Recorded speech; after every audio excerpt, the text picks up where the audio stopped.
ہم پڑھ رہے ہیں پیئر آف ورڈز. اب باری ہے پیئر نمبر 56 کی. اس کا پہلا لفظ ہے نیو. اس کے شروع میں لیٹر کے کا استعمال کیا جاتا ہے. اس کا مطلب ہے past form of verb to know. نو سے مراد ہے جاننا، اور نیو کا جو لفظ ہے یہ نو کی پاسٹ فارم ہے، یعنی فعل ماضی میں بات کرنے کے لیے نیو کے لفظ کا استعمال کیا جاتا ہے نو کی جگہ. جملے میں اس کا استعمال دیکھتے ہیں. He knew it would be difficult to cross the desert but he was looking for a thrill. یعنی وہ جانتا تھا کہ صحرا کو عبور کرنا مشکل ہوگا. کراس کرنا یعنی پار کرنا یا عبور کرنا، اور ڈیفیکلٹ سے مراد ہے مشکل ہوگا. بٹ لیکن وہ ایک تھرل یعنی سنسنی خیز تجربے کا منتظر تھا. سنسنی خیز سے مراد ہے مشکل یا حیران کن کام کہ جس کو کر کے آپ پرجوش محسوس کریں. اب دیکھتے ہیں اگلا لفظ. اسے بھی نیو ہی پڑھا جاتا ہے لیکن اس کے شروع میں لیٹر کے کا استعمال نہیں ہوتا. اس سے مراد ہے some thing that is appearing for the first time, یعنی کوئی ایسی چیز جو پہلی مرتبہ نمودار ہو، نظر آئے یا سامنے آئے. تو جملے میں اس کا استعمال دیکھتے ہیں. My mother bought me a new bag for helping her with the tidying of the house. یعنی گھر کو ٹھیک ٹھاک کرنے میں ان کی مدد کرنے پر میری والدہ نے مجھے ایک نیا بیگ لے کر دیا یا خرید کر دیا. تو یہاں نیو سے مراد ہے نیا. اب دیکھتے ہیں اگلا پیئر. اس کا پہلا لفظ ہے نو، یعنی to understand, recognize, be informed about, یعنی سمجھنا، پہچاننا یا کسی بات کے متعلق معلومات ہونا. جملے میں اس کا استعمال دیکھتے ہیں. I know the shortest route to reach our destination, یعنی اپنی منزل تک پہنچنے کے لیے مجھے سب سے مختصر راستے کا پتہ ہے. تو ڈیسٹینیشن سے مراد ہے منزل اور روٹ سے مراد ہے راستہ. اب دیکھتے ہیں اگلا لفظ. یہ ہے نو، یعنی یہ اس سے پہلے لفظ کا بالکل ہم آواز ہے لیکن اس کی سپیلنگ مختلف ہے. این او نو، اور اس سے مراد ہے not at all opposite of yes, یعنی بالکل نہیں، یعنی ہاں کا الٹ یعنی نہیں. جملے میں استعمال دیکھتے ہیں. Just when we thought there was no hope left he came up with a brilliant idea, یعنی جب ہمیں یہ خیال ہوا کہ ہمارے پاس کوئی امید باقی نہیں بچی تھی، اینڈ اس وقت اسے ایک زبردست خیال آیا یا پھر اس نے ایک زبردست حل پیش کیا. تو یہاں نو ہوپ لیفٹ سے مراد ہے کوئی امید نہیں بچی تھی. اب دیکھتے ہیں اگلا پیئر. اس کا پہلا لفظ ہے لیٹر، یعنی at a time in the future, یعنی بعد میں. جملے میں استعمال دیکھتے ہیں. We will sit down and talk later but we must finish our work first, یعنی ہم بعد میں بیٹھ کر بات چیت کریں گے لیکن اس سے پہلے ہمیں اپنا کام ضرور ختم کرنا ہوگا. اب دیکھتے ہیں اگلا لفظ. یہ ہے لیٹر، یعنی more recent in a list of choices the last one given. تو یہاں آپ ان دونوں الفاظ کے سپیلنگ اور آواز میں فرق دیکھ سکتے ہیں. پہلا لفظ تھا لیٹر اور دوسرا ہے لیٹر. اس میں ڈبل ٹی آتا ہے اور اس کا مطلب ہے کہ جب دو یا دو سے زیادہ چیزوں کی بات ہو رہی ہوتی ہے تو اس لسٹ میں جو بعد میں چیز آتی ہے، یعنی آخر میں آنے والی جو چیز ہوتی ہے، اس کی طرف اشارہ کرتے ہوئے لیٹر کا لفظ استعمال کیا جاتا ہے. جملے کی مدد سے سمجھتے ہیں. He had a choice between watching a movie or going fishing. He chose the latter, یعنی اس نے فلم دیکھنے یا مچھلیاں پکڑنے کے لیے جانے میں سے کسی ایک کا انتخاب کرنا تھا، تو اس نے دوسری چیز کو پسند کیا.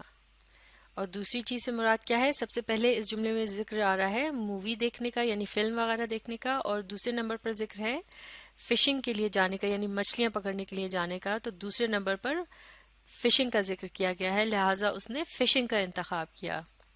اب دیکھتے ہیں اگلا پیئر آف ورڈز. اس کا پہلا لفظ ہے لے. اس کا مطلب ہے ٹو پٹ ڈاؤن یعنی نیچے رکھ دینا.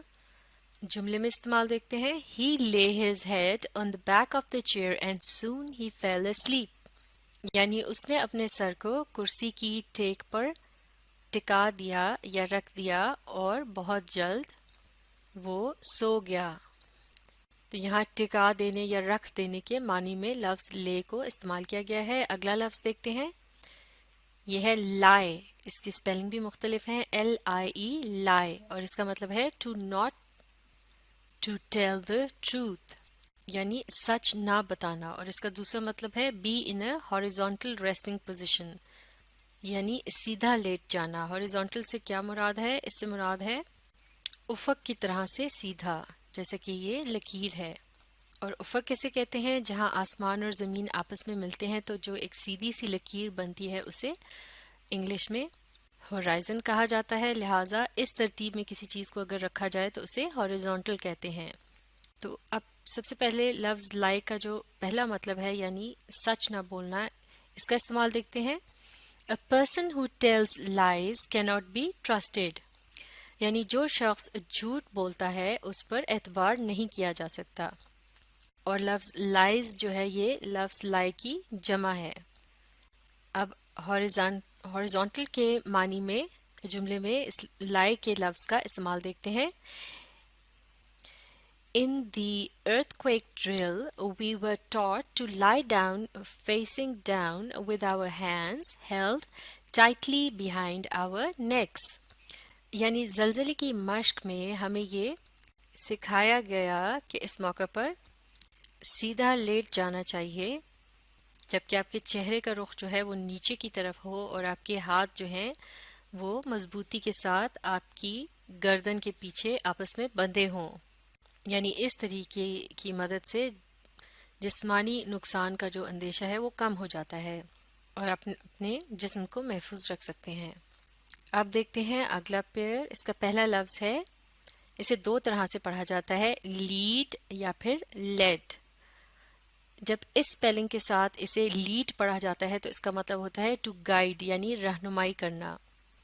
لیکن جب اسی سپیلنگ کے ساتھ اس لفظ کو لیڈ پڑھا جائے گا تو اس سے مراد ہوگی یا تو پینسل میں پائے جانے والا سکہ یا پھر ایک وزنی قسم کی دھات جس کا نام لیڈ ہوتا ہے.